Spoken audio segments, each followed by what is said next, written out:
9 जनवरी सन 1967 की पहले क्लास चल रही थी। पहले पेज की मध्यादि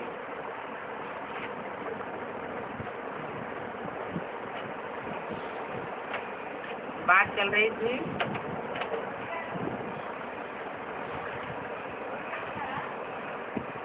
हिंदुस्तानियों की न तमो प्रधान हिंदुस्तानियों की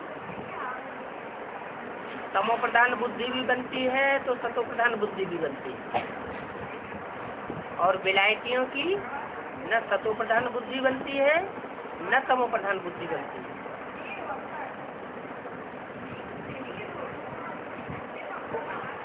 अभी उनकी बुद्धि फिर भी अच्छी है, किनकी? विलायतियों की।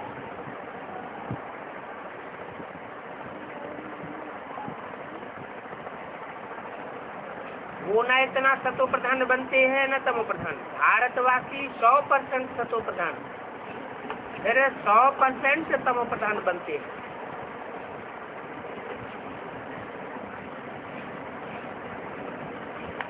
इसकी राशि किससे मिलाई जाती है? कृष्ण के साथ। इसका मतलब कृष्ण की सोल 100% सतो प्रधान नहीं बनती, और राम की सोल 100% सतो प्रधान भी बनती है। मन कृष्ण को जन्म देने वाला रचयिता भी बनती है, और आखिरी 84वें जन्म में जाकर के 100% तमो प्रधान भी बनती है। तो बाप भी बड़ा एक्यूरेट है? ये क्यों लगा दिया?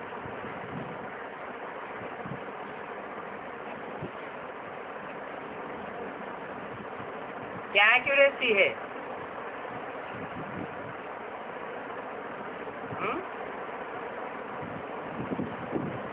बाप सुप्रीम सोल जैसे विलायती बड़े एक्यूरेट है, टाइम के पंक्चुअल, ऐसे बाप भी विदेशी बन करके आया हुआ है, एक्यूरेट है।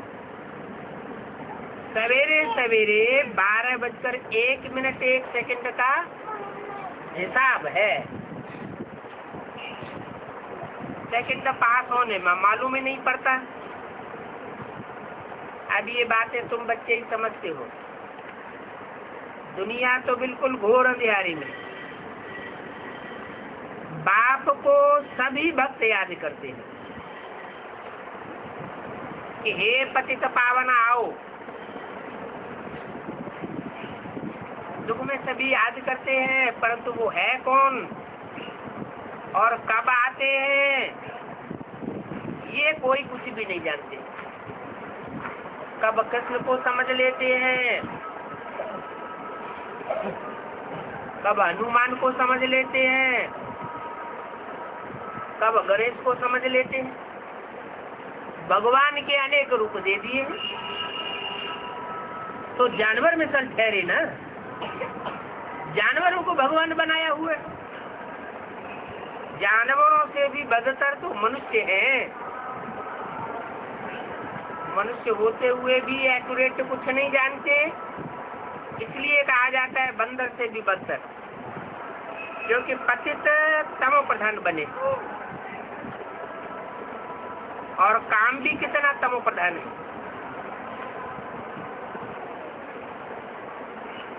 बर्थ कंट्रोल के लिए विलायत में भी रड़ियां मारते रहते हैं। अखबार में पढ़ा था, एक गया विलायत में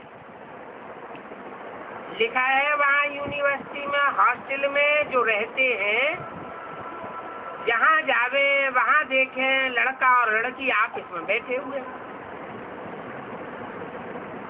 यूनिवर्सिटी में भी इतना गंद लगा हुआ है। अब विकारों के लिए कितना बुरा हाल है।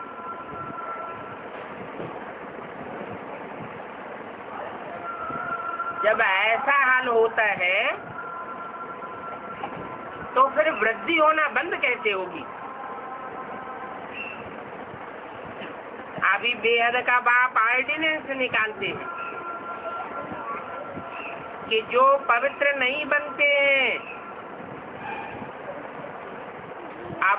अपवित्र बनने और अपवित्र बनाने के कायदे कानून निकालते रहते हैं, वो सब विनाश को पावेंगे। क्या इशारा दिया?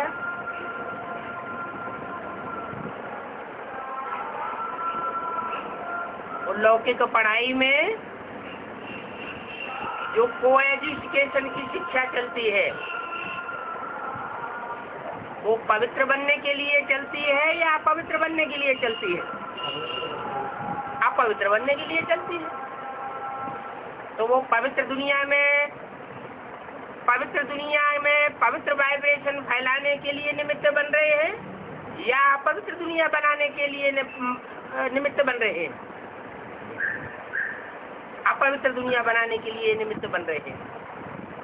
वो सब विनाश को पावेंगे।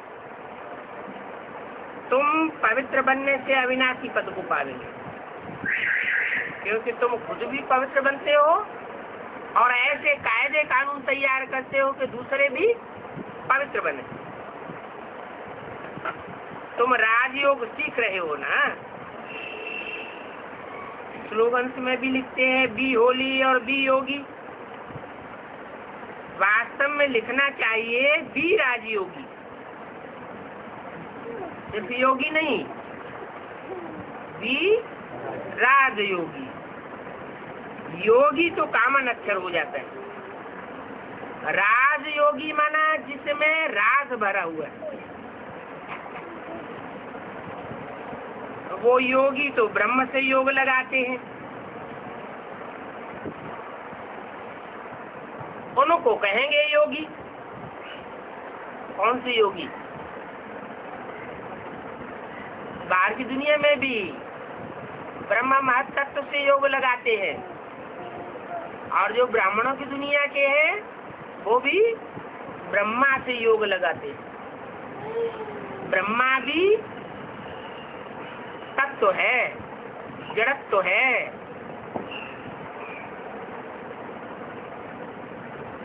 कहाँ सुप्रीम सोल और कहाँ ब्रह्मा? ब्रह्मा और प्रजापिता ब्रह्मा। जमीन आसमान का फर्क है। ब्रह्मा की दिन और रात कही जाती है।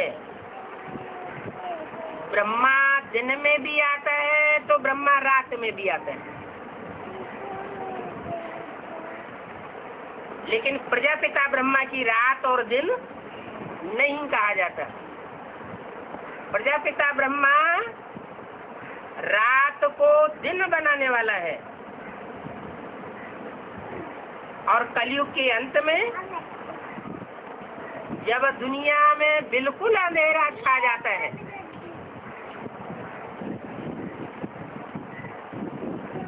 परमात्मा से भी शक्ति पर पदार्पण होने वाला होता है,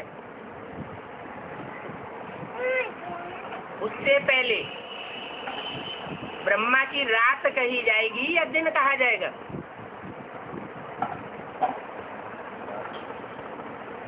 ब्रह्मा की रात कही जाएगी। उस ब्रह्मा की रात को उस समय ब्रह्मा का दिन बनाने वाला कौन हुआ? शिव तो बिंदी का नाम है। प्रैक्टिकल में निमित्त चाहिए। वो कौन हुआ? ब्रह्मा को तो साक्षात्कार हुए, उनकी बुद्धि में तो कुछ भी नहीं बैठा। कुछ नहीं बैठा इसका मतलब अंधेरे में थे या उजाले में थी बुद्धि? अंधेरे में थी। गुरु गोसाइयों से भी पूछा, वाराणसी में विद्वान आचार्यों से भी पूछा, कहीं रोशनी नहीं मिली। तो कहाँ पहुंचे? भागीदार के पास पहुंचे। पूर्वी बंगाल में पहुंचे, जहाँ से यादगार बनती है, ज्ञान सूर्य प्रगटा अज्ञान अंधेर बिना। तो सुप्रीम सोल वहीं से ही प्रत्यक्ष होता है, कोई निमित्त तन के द्वारा। ये तो बेसिक नॉलेज की बात हुई। और बेसिक नॉलेज में भी जब 4 अवस्थाएं पूरी होती हैं, सतो प्रधान कराची में, सतो सामान्य माउंट आबू में, मम्मा के शरीर छोड़ने तक,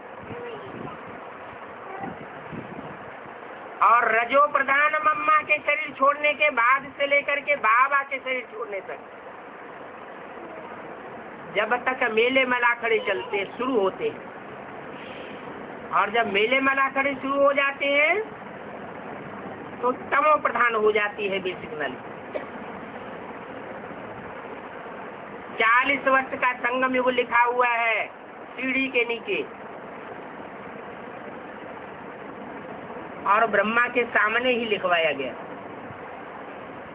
तो बेसिक नॉलेज के ये 40 वर्ष कब पूरे होते हैं?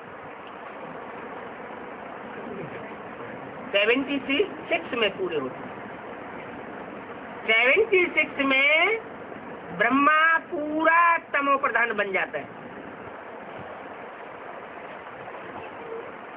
फिर जो ब्रह्मा की रात पूरी हो गई तो ब्रह्मा की सोल दिन में आना कब से शुरू होती है? शूटिंग पीरियड में।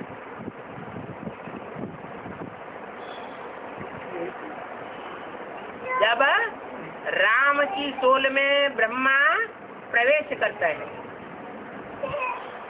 अधूरे चंद्रमा के रूप में, और चंद्रभाल कहा जाता है।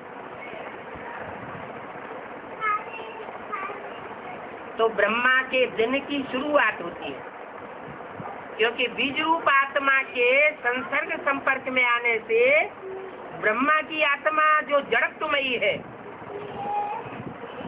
उनकी बुद्धि भी थोड़ी चलायमान हो जाती है। तो ब्रह्मा के दिन की शुरुआत होती है रात्रि के 12 बजे।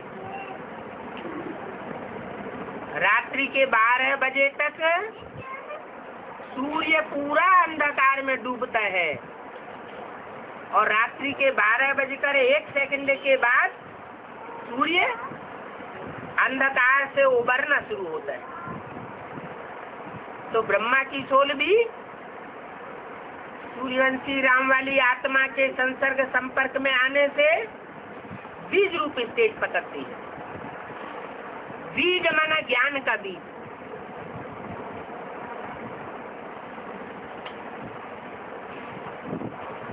तो बाहर की दुनिया के योगी ब्रह्म तत्व से योग लगाते हैं, और ब्राह्मणों की दुनिया के योगी ब्रह्मा जड़त्वमयी आत्मा से योग लगाते हैं।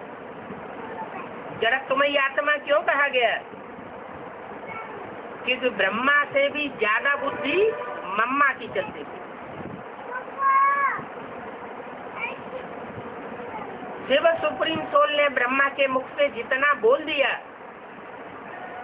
बस उतना ही उनकी बुद्धि में बैठा। जैसे बेसिक नॉलेज के बच्चों को कवित्त, दोहे, चौपाइयां रटाई जाती है, वो अपनी बुद्धि का प्रयोग नहीं कर पाते। उनको कहा जाता है बेबी बुद्धि। तो मुरली में भी ब्रह्मा को शिव बाबा ने क्या बोला?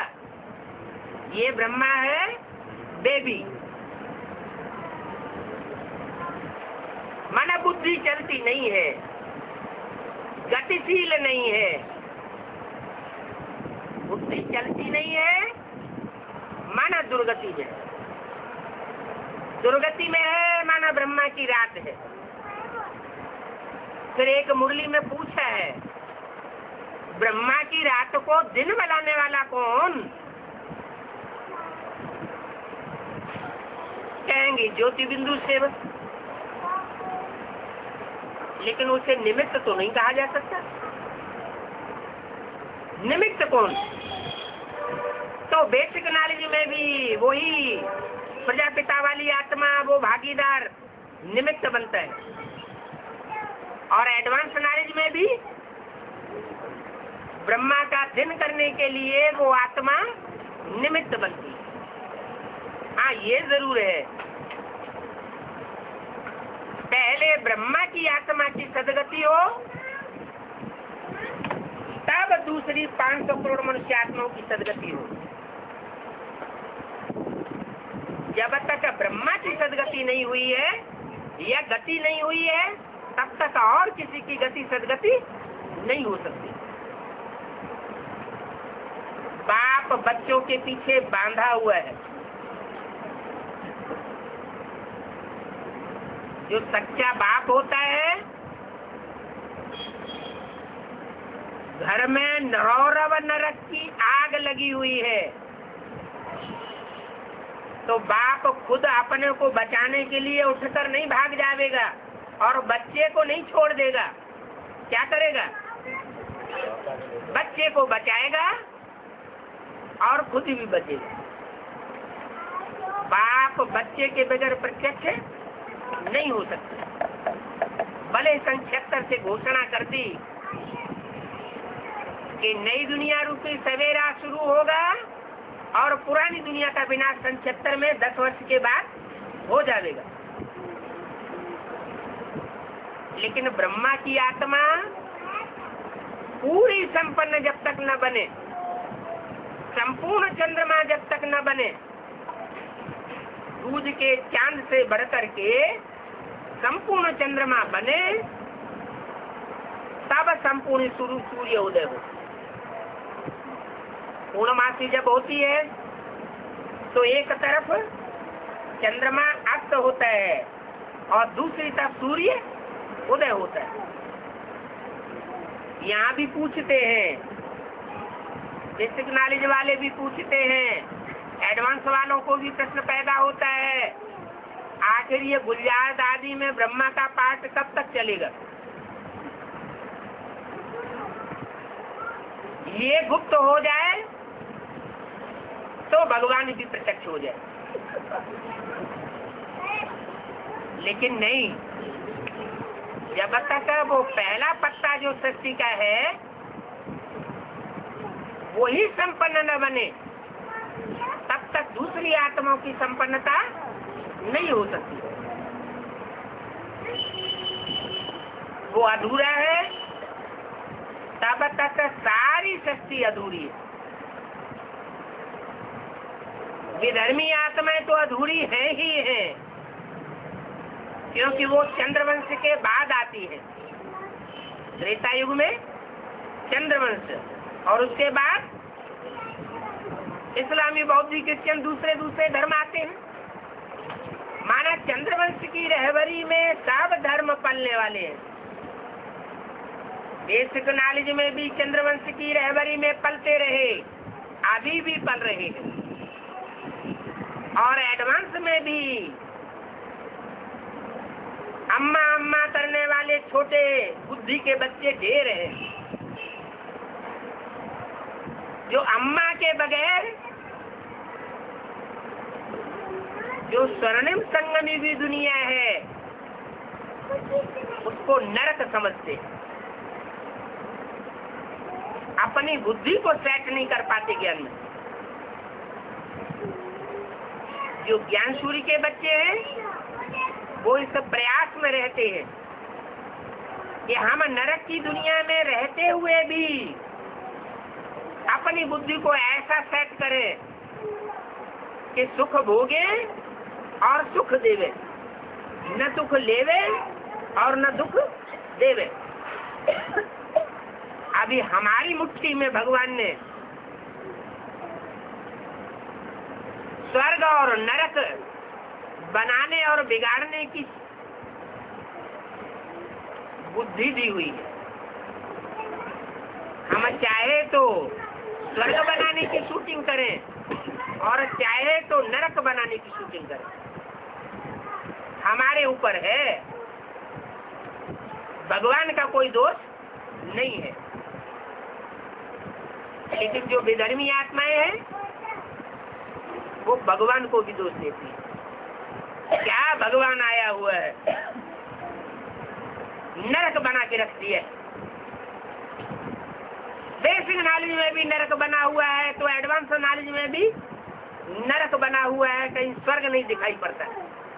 अरे सेट अपने को करना है या दूसरों को देखना है? गति सदगति पहले अपनी बुद्धि से शुरू होगी या दूसरों से शुरू होगी?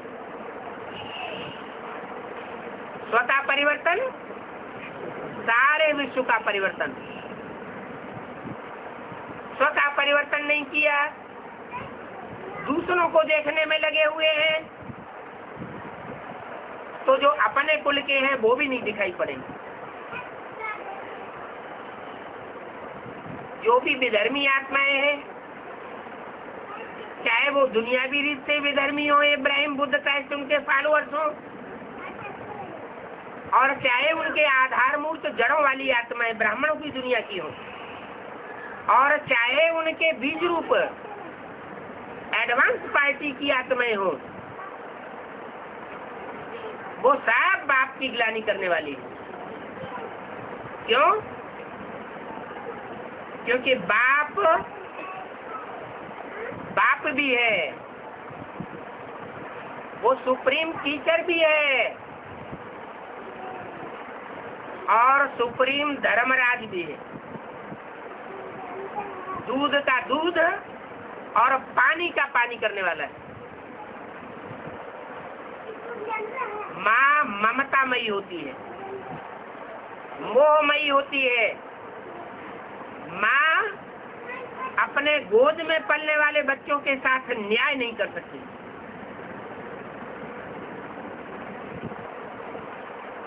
अन्यायी बच्चे उसे न्याय करने नहीं देते। वो चाहे ब्रह्मा दादा लेखराज के रूप में पाठ हो, और चाहे ओम राधे के रूप में, नहीं, चाहे वो जगदम्बा एडवांस का पार्ट। जगदम्बा माता को भी चैन नहीं लेने देते, तो ब्रह्मा के रूप में जो डुप्लीकेट कहो या क्या पार्टधारी, टाइटलधारी ब्रह्मा कहो, वो टाइटलधारी ब्रह्मा को भी चैन नहीं लेने देते। टाइटलधारी ब्रह्मा को भी हाथ फेल कर देते हैं। और जो जगदम्बा है, उस जगदम्बा के बुद्ध रूपी पेट से भी तब पैदा होते हैं जब पेट को फाड़ देते। जैसे बिच्छू से जन्म होता है, तो जो बिच्छू जैसे टिंडन जैसे बच्चे होते हैं, ये भी रुद्रमाला के बच्चे हैं। 84 विधर्मी आत्माएं, एक एक धर्म की 12 है। 7 विधर्मी नारायण कहो या 7 12 के ग्रुप्स के हेड्स कहो, वो सब मिलकर के जो 84 घंटों वाली देवी है, उस देवी के मंदिर में अपने को प्रत्यक्ष तो करते हैं, लेकिन माँ का पेट फाड़ करके पैदा होते हैं। तो कितनी तकलीफ होती होगी। आज की दुनिया में भी ऐसे बच्चे होते हैं कि माँ को हॉस्पिटल में जाकर के पेट फड़वाना पड़ता है, तब पैदा होते हैं, जिनकी पैदाइश ही इतनी कठिन है कि माँ को इतना दुख देते हैं। वो अपने जीवन में सारी दुनिया को कहाँ तक सुख देंगे, इसकी कोई गारंटी नहीं। ये 84 बीज एडवांस पार्टी की रुद्रमाला के अंदर भरे पड़े। 84 के बाद जो और 24 हैं, उनमें 12 सूर्यवंशी हैं और 12 चंद्रवंशी। जो 12 चंद्रवंशी है वो भी ज्ञान चंद्रमा को पूरा फॉलो करने वाले हैं। 11 जैसे कि ब्रह्मा की श्रेष्ठ भुजाएं कही जा सकती है। ब्रह्मा को फॉलो करने वाले होंगे तो ब्रह्मा जैसे ही हुए। बाप को फॉलो करने वाले होंगे तो बाप समान होंगे। कहीं मुरली में ये बोला है कि माँ समान बनना है? नहीं, माँ बाप को फॉलो करना है ये तो बोला है, लेकिन ये नहीं कहा है कि माँ समान बनना है। क्या बोला? बाप समान बनना है। लक्ष्य है बाप समान बनने का। क्यों बाप समान बनने का लक्ष्य? क्यों? नर से नारायण बनने का लक्ष्य है, नारी से लक्ष्मी बनने का लक्ष्य है। तो नारी से लक्ष्मी बनेंगे तो बाप समान बनेंगे, या नारी से नारायण बनेंगे तो बाप समान बनेंगे?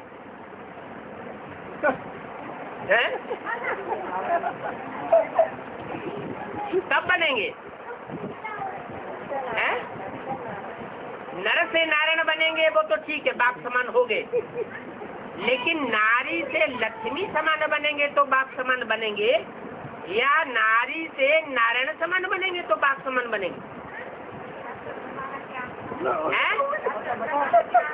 हाँ, रुद्रमाला के मणके अपनों को समझेंगे तो सात पुरुष है। कोई भी ऐसा नहीं है जो जन्म जन्मांतर के राजा बनने का स्वभाव संस्कार वाला न हो।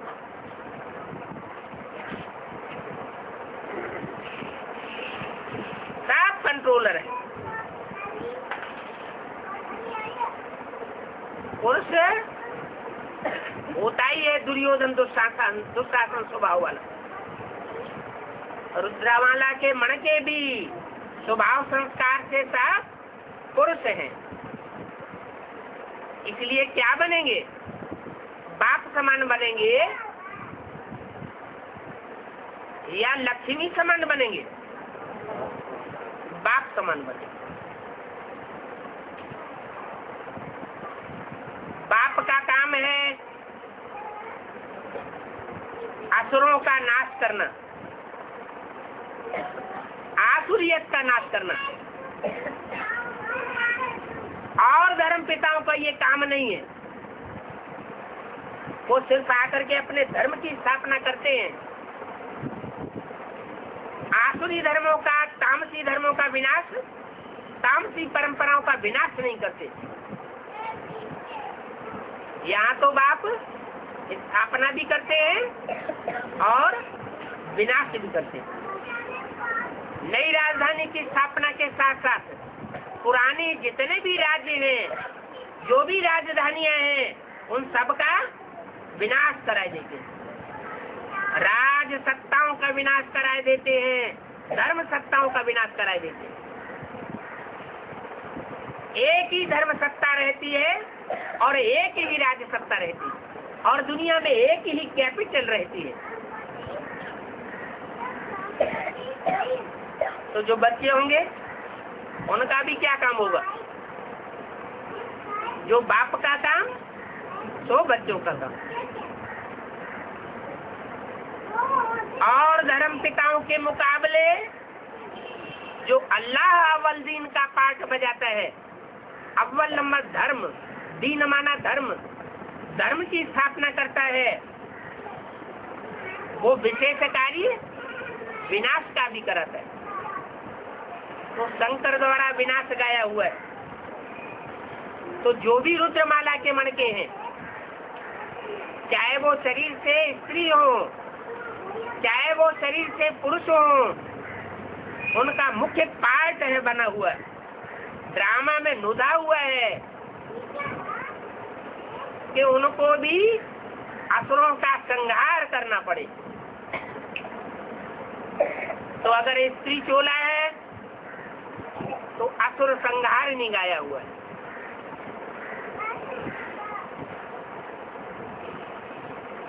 देवताओं को असुर संहारी नहीं कहा जाता। किसको कहा जाता है? देवियों को असुर संहारिणी कहा जाता है। तो स्त्री चोला होने के नाते वो बाप के कार्य में विशेष सहयोगी बनती है। पुरुष उतने सहयोगी नहीं बन पाते। क्यों? विनाश के कार्य में सिर्फ शंकर का नाम गाया हुआ है, लेकिन शंकर विनाश नहीं करता।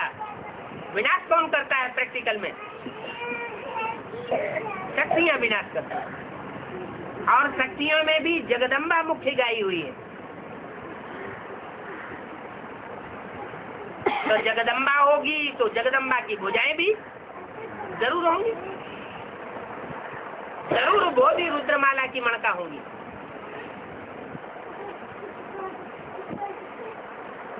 जो भी शक्तियां हैं वो शिव की शक्तियां गाई हुई है। उनका पाठ नुदा हुआ है। क्या पाठ नुदा हुआ है?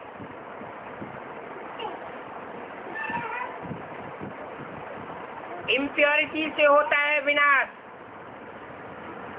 और प्योरिटी से होती है स्थापना। ब्रह्मा द्वारा ब्राह्मण धर्म की स्थापना हुई। कैसे हुई? इम्प्योरिटी से ब्राह्मण धर्म की स्थापना हुई या प्योरिटी से हुई? प्योरिटी से हुई। ऐसे ही विनाश का कार्य कल्याणकारी है या अकल्याणकारी? कल्याणकारी। लेकिन जो भी दुनिया में कार्य होते हैं कल्याणकारी, वो पवित्रता के बगैर नहीं हो सकते। वो मनसा के प्योरिटी की बात है। एक होती है तन की प्योरिटी और एक होती है मन की प्योरिटी। कोई तन से अपवित्र तो हो और मन से बिल्कुल पवित्र हो तो उसको क्या कहा जाएगा? पवित्र कहा जाएगा, पवित्र कहा जाएगा। बांधेली माताएं हैं, उनका भाव, उनकी श्रद्धा इम्प्योरिटी की ओर जाती ही नहीं। वो मन से पवित्र नहीं, अपवित्र होती ही नहीं। तन से जबरियन उनको अपवित्र किया जाता है। तो उनको पाप लगेगा या नहीं लगेगा? नहीं लगेगा। ऐसे ही दुनिया में जो भी माताएं हैं, उन माताओं की अम्मा कौन? सब माताओं की माँ जगदम्बा। माताएं दुनिया में सबसे जाती कलयुग के अंत में बंधन में आती हैं। तो बंधन में आने वाली माताओं में सबसे ज्यादा बंधन में आने वाली माता रावण की जेल में कौन गिरती है?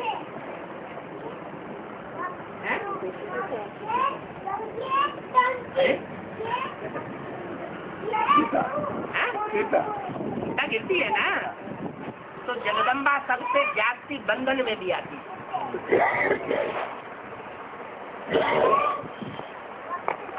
सबसे जाती बंधन में होते हुए भी मनसा की प्योरिटी में रहती है। तन भले अपवित्र होता है लेकिन मन पवित्र रहता है। इसलिए माताओं के बीच में जितनी जगदम्बा की पूजा होती है उतनी और किसी की पूजा नहीं होती। वो भी दो रूप हैं।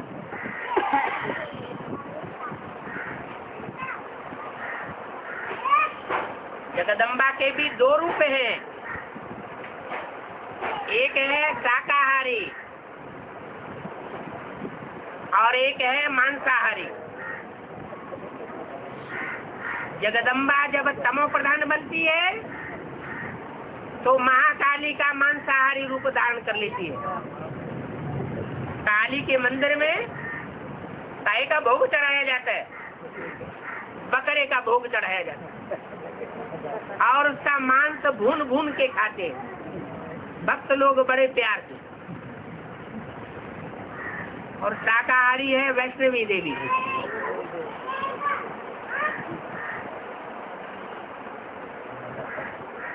दोनों के भाव स्वभाव संस्कार जब मिलकर के एक होते हैं तो महालक्ष्मी का रूप धारण कर लेती है।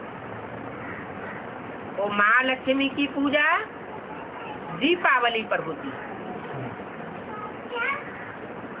जब सबके ज्ञान रूपी दीपक जल जाते हैं, आत्मा रूपी दीपक जग जाते हैं, इम्प्योरिटी खलास हो जाती है, अपवित्रता की अज्ञानता रूपी इम्प्योरिटी समाप्त हो जाती है, तो सत्युग रूपी सवेरा हो जाता है। तो दिखाते हैं राम को गद्दी मिली, राम को राज तिलक मिला तो दीपावली मनाई गई। दीपावली मनाते हैं तो पहले किसका दीपक जलता है?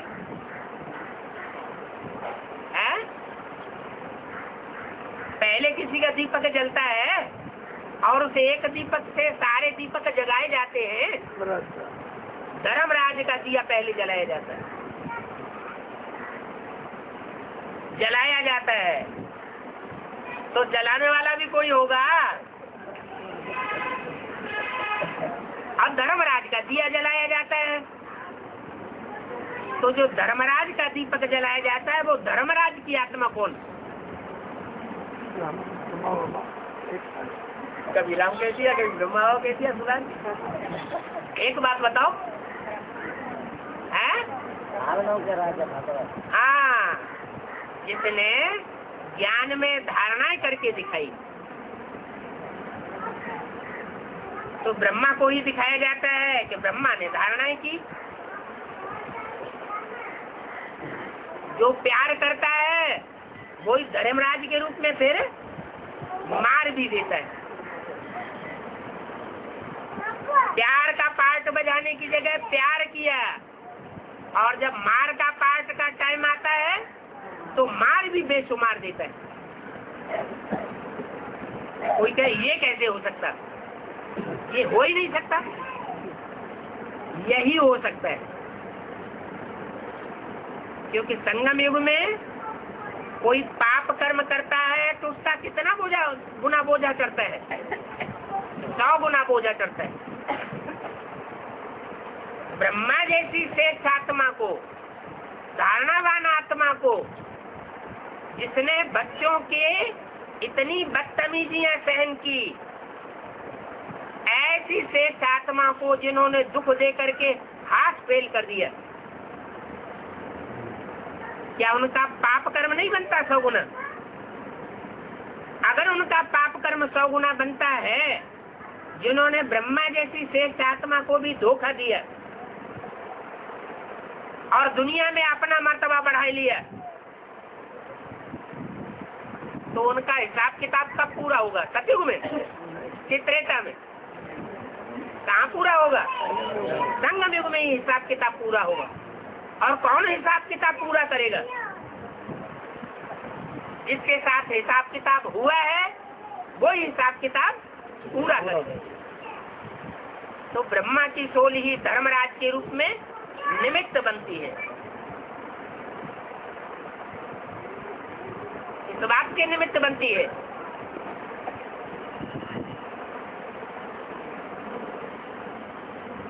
पापों को सजाओं के द्वारा खलास करने के निमित्त बनती है।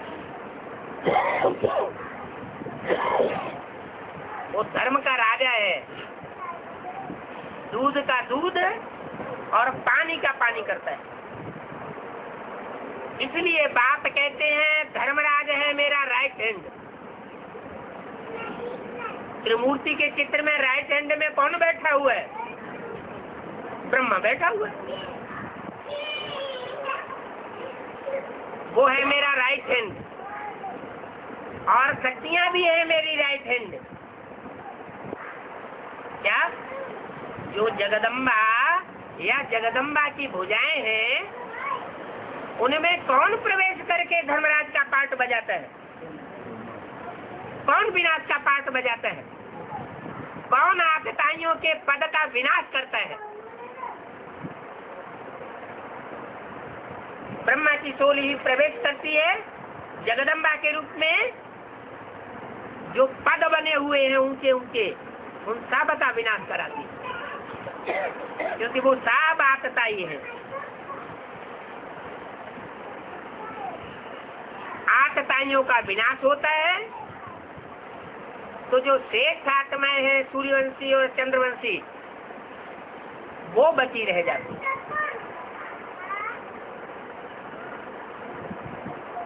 फिर उनका राज्य चलता है। जब तक आतताइयों का विनाश नहीं होता,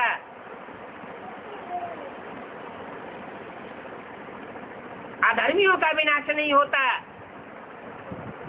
तब तक धर्म की स्थापना का कोई मूल्य नहीं। सन 68 से बाबा के शरीर छोड़ने के बाद ब्राह्मण धर्म की स्थापना हुई पड़ी है, लेकिन ब्राह्मणों की राजाई क्यों नहीं शुरू हुई?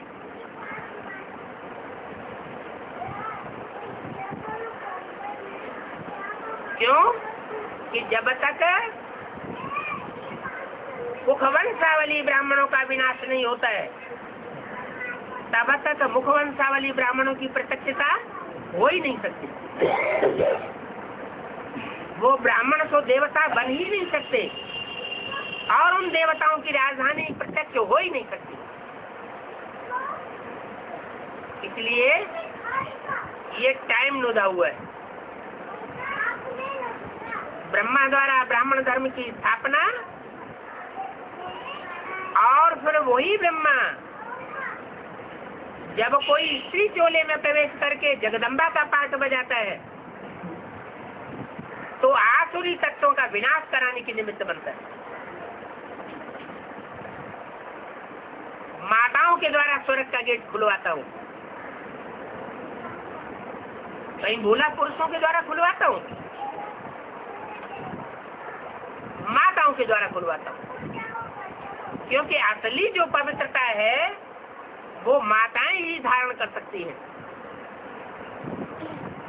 माताएं चाहे तो अपना घर परिवार में श्रद्धा को अगर पालन कर लें, पकड़ लें और अपनी बात पर अड़ जाएं, तो पुरुष उनको अपवित्र नहीं बना सकता, भले शरीर से अबला है। बल पुरुष अपवित्र बनता रहे, शक्तिहीन होता रहे, लेकिन माताएं जब दृढ़ हो जाती हैं, शिव की शक्ति बन जाती हैं, तो उनको कोई नहीं हटा सकता अपनी हट से। पक्के रूप को पकड़ सकती है, पुरुष शरीर नहीं पकड़ सकता उनको। इसलिए शिव शक्तियां गाई हुई है।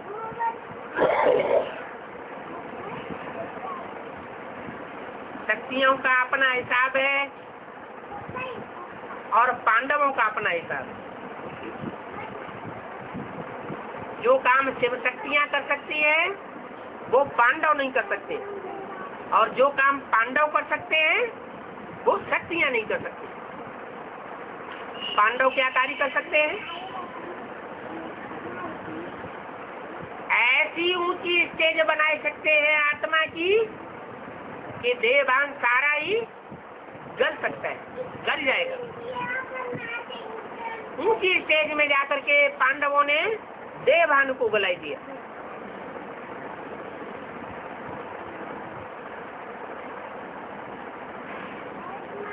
ये पांडवों के लिए गए नहीं। देहभान गल जाता है तो स्त्री पुरुष का भाव खत्म हो जाता है। आत्मा आत्मिक स्वरूप पकड़ लेती है, फिर वो आत्मा भी शक्ति स्वरूप बन जाती है। वो आत्मा कोई भी चोले में प्रवेश करके, जैसे बाप और दादा पाठ बजाते हैं, ब्रह्मा की सोल और शिव की सोल प्रवेश करके पाठ बजाती है, वैसे वो आत्मा भी स्त्री या पुरुष का पाठ बजा सकती है।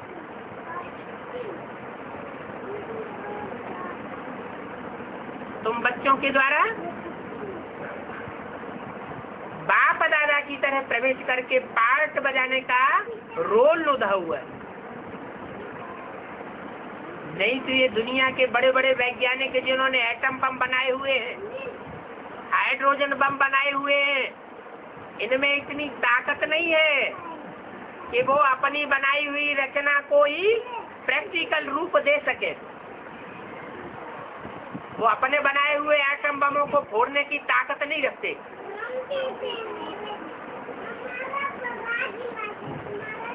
जब टाइम आवेगा तो उनमें तुम बच्चे ही प्रवेश करेंगे और प्रवेश करके उनकी बुद्धि को ऑक्युपाई करेंगे और उनके द्वारा, उनकी बनाई हुई चीज के द्वारा सारी दुनिया का संहार हो जाएगा। पाप किसके ऊपर लगेगा? शरीरधारी के ऊपर लगेगा, बनाने वाले के ऊपर लगेगा, या जिस सोल ने प्रवेश करके उनकी बुद्धि को घुमाया उसके ऊपर पाप लगेगा? है? जिसने बनाया है वो पहली गलती, और बनाने के बाद जो प्रवेश करके पाठ बजा रहा है उसका भाव दूसरा है। अपने अहंकार को पोषण करने का भाव नहीं है। भाव ये है कि ये एटमिक धमाकों से जो आसुरी तत्व है दुनिया का वो खलास हो जाए और जो बाप के योगी तू आत्मा बच्चे हैं वो बचे रह जाए। योग एक ऐसी प्रक्रिया है जिसमें श्वास प्रश्वास अति धीमी हो जाती है।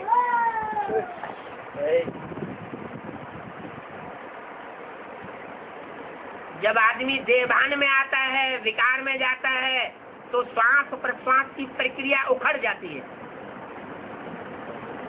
और जब देही अभिमानी बनता है, आत्मा अभिमानी जितना जितना बनता जाता है उसकी श्वास प्रश्वास की प्रक्रिया धीमी होती जाती है।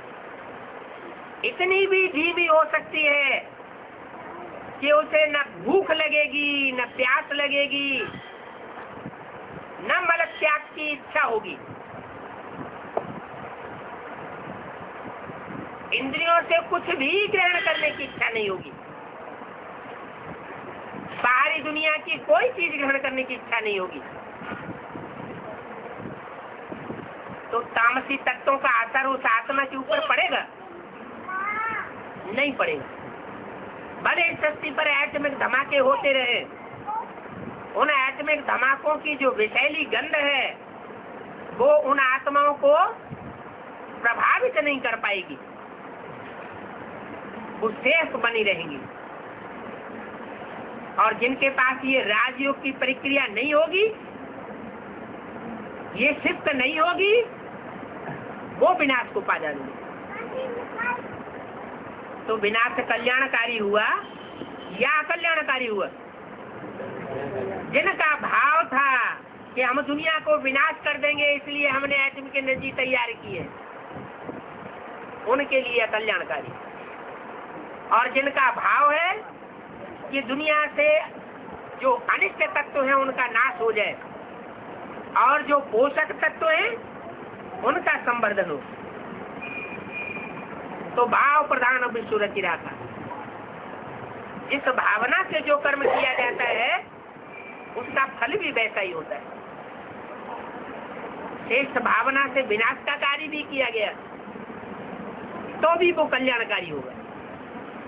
इसलिए गीता में लिखा हुआ है कि आत्मनिष्ठ अगर सारे संसार की भी हत्या कर दे तो उसके ऊपर कोई पाप नहीं लग सकता। तो ये विशेषता है राजयोग की। ऐसा राजयोग सिवाय परमात्मा बाप के और दुनिया में कोई मनुष्य मात्र सिखाई नहीं सकता। वो देह के योग सिखाएंगे, दैहिक क्रियाएं सिखाएंगे, उल्टे हो जाओ, सीधे हो जाओ, योग की ढेर प्रक्रियाएं सिखाएंगे, वो शारीरिक व्यायाम सिखाते हैं, लेकिन मन को एकाग्र करने वाली तरीका नहीं सिखाते। मन बुद्धि को कैसे एकाग्र किया जाए? मन ही तो बड़ा चंचल है। ऐसे कहीं कहा कि 10 इंद्रियां बहुत चंचल हैं और मन चंचल नहीं है। मन बहुत चंचल है। मन की चंचलता दृष्टि से मापी जाती है। आंखें बहुत धोखा देने वाली है। आंखें स्त्रियम भी बनती हैं और आंखें चंचल से चंचल भी बनती है। आंखें सिविलाई भी बनती है और आंखें किमंडलाई भी बनती है। 10 इंद्रियों में सबसे जास्ती इंद्रिय सूक्ष्म है आंख, और आंख से भी ज्यादा सूक्ष्म है मन। मन से वाइब्रेशन बनते हैं। दृष्टि से भी सृष्टि सुधरती है, लेकिन तभी दृष्टि से सृष्टि सुधरेगी जब दृष्टि पवित्र बन जाए, और पवित्र दृष्टि तभी बनेगी जब मनसा एकाग्र हो जाए। और मनसा की एकाग्रता मनुष्य गुरु नहीं सिखा सकते। ये मनुष्य गुरुओं का काम नहीं है। मन है आत्मा, मन बुद्धि को ही आत्मा कहा जाता है। शरीर में 10 इंद्रियां हैं। आत्मा जब शरीर छोड़ती है तो 10 इंद्रियां निर्जीव हो जाती है। उनमें कोई हरकत नहीं रहती।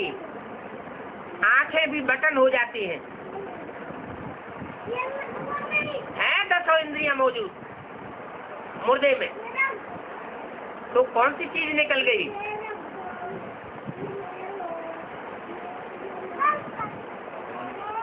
आत्मा निकल गई। आत्मा माना मन बुद्धि की पावर निकल गई। मन बुद्धि को ही आत्मा कहा जाता है। ये आत्मा को स्वस्थ स्थिति में स्थित कराना परमात्मा बाप का काम है। ये मनुष्यों का काम नहीं है। लेकिन परमात्मा बाप इस सृष्टि पर सर्वव्यापी नहीं है। इस सृष्टि पर सदैव मौजूद नहीं है। वो तो इस सृष्टि पर तब आता है जब ये सृष्टि तमो प्रधान बन जाती है। 4 अवस्थाएं पूरी कर लेती है। जैसे दुनियावी बाप होते हैं, अपने बच्चों के लिए घड़ी घड़ी नया मकान नहीं बनाते रहते। जब मकान पुराना होता है तो बच्चों के लिए नया मकान बनाते हैं। ऐसे ये सृष्टि रूपी मकान है। इस सृष्टि रूपी मकान की जब तामसी अवस्था पूरी होती है, इसमें सुख नाम की कोई चीज नहीं रह जाती। तन का भी सुख नहीं रहता, मन का भी सुख नहीं रहता, दृष्टि का भी सुख नहीं रहता, धन का भी कोई सुख नहीं रहता। तन से, मन से, धन से, हर प्रकार से आत्मा दुखी महसूस करती है। इस सृष्टि की कोई आत्मा ऐसी नहीं है जो तन से, मन से, धन से कभी दुख अनुभव न करती हो। जब ऐसी हालत हो जाती है तो परमात्मा बाप आकर के नई सृष्टि रूपी मकान बनाने के लिए ईंटें तैयार करता है। ये आत्मा रूपी ईंटें हैं चैतन्य। जो मिट्टी बन जाती है, देह अभिमान की मिट्टी, देह को याद करते करते मिट्टी बन जाती है। ऐसी कब्र दाखिल आत्माओं को वो क्या बनाता है? चैतन्य दीपक बनाता है, रोशनी वाली बनाता है। वो ज्ञान की रोशनी जब आत्मा में आती है तो एकाग्र हो जाती है। अब जो जितनी प्रैक्टिस करे एकाग्रता की,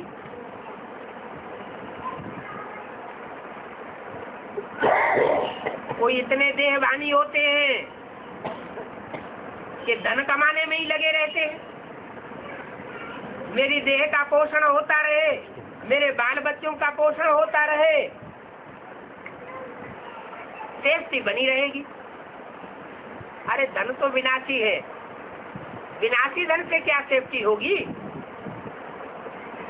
धन की शक्ति, मन की शक्ति और तन की शक्ति, ये तीनों शक्तियों में सर्वोपरि शक्ति कौन सी है?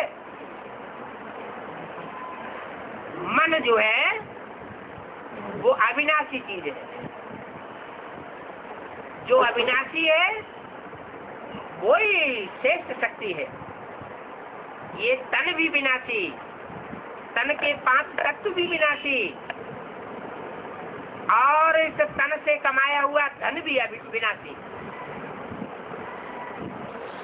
जो मन बुद्धि रूपी आत्मा है, उससे कमाया हुआ जो ज्ञान धन है वो अविनाशी है। इस विनाशी शरीर से जो विनाशी धन कमाया जाता है वो अगले जन्म में साथ नहीं जाता, और अविनाशी मन बुद्धि रूपी आत्मा से जो ईश्वरीय ज्ञान धन कमाया जाता है वो अगले जन्म में साथ देता है, साथ जाता है। और जन्मों में तो एक जन्म के लिए, 2 जन्म के लिए साथ जाता है, और यहाँ तो ये अविनाशी ज्ञान धन जन्म जन्मांतर के लिए अविनाशी हो जाता है।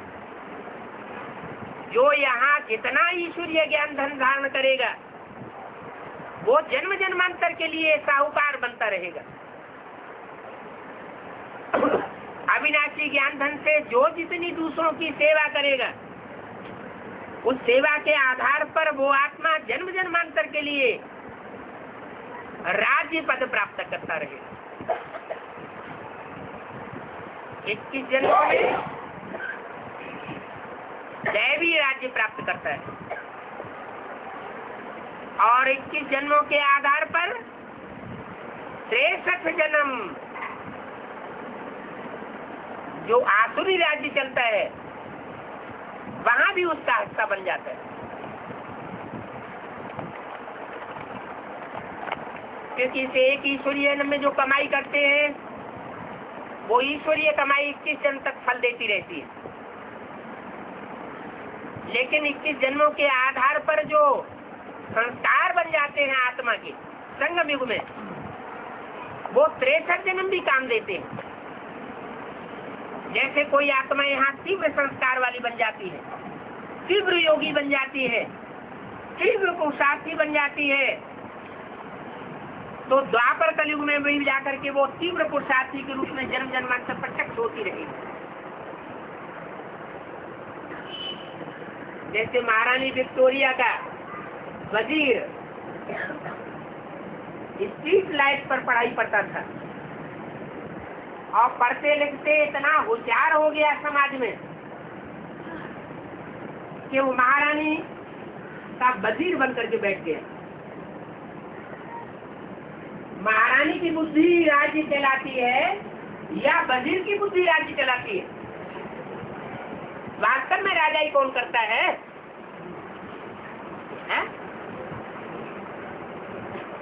कौन करता है? वजीर की बुद्धि राजा ही करती है। तो एक ही जन्म में साधारण व्यक्ति से उठ करके इतना बड़ा बन करके बैठ जाए, ये पुरुषार्थ की तीव्रता की बात हुई ना। ये पुरुषार्थ की तीव्रता के संस्कार उस आत्मा ने कहाँ धारण किए होंगे? संगम युग में धारण करते। बाबर का मिसाल है, एक तो साधारण सिपाही था और भारत का सम्राट बनकर के बैठ गया एक ही जीवन में। तो ये तीव्रता के संस्कार कहाँ से धारण किए? संगम युग में ही ये तीव्रता के संस्कार धारण होते। तो अभी ये संगम युग जो है वो बहुत श्रेष्ठ युग है,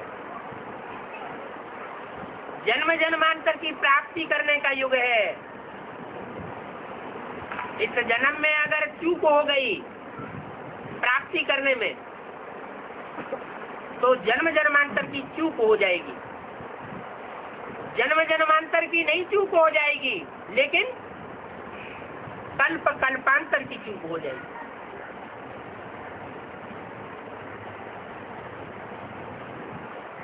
सदा सदा घाटे में रहेंगे।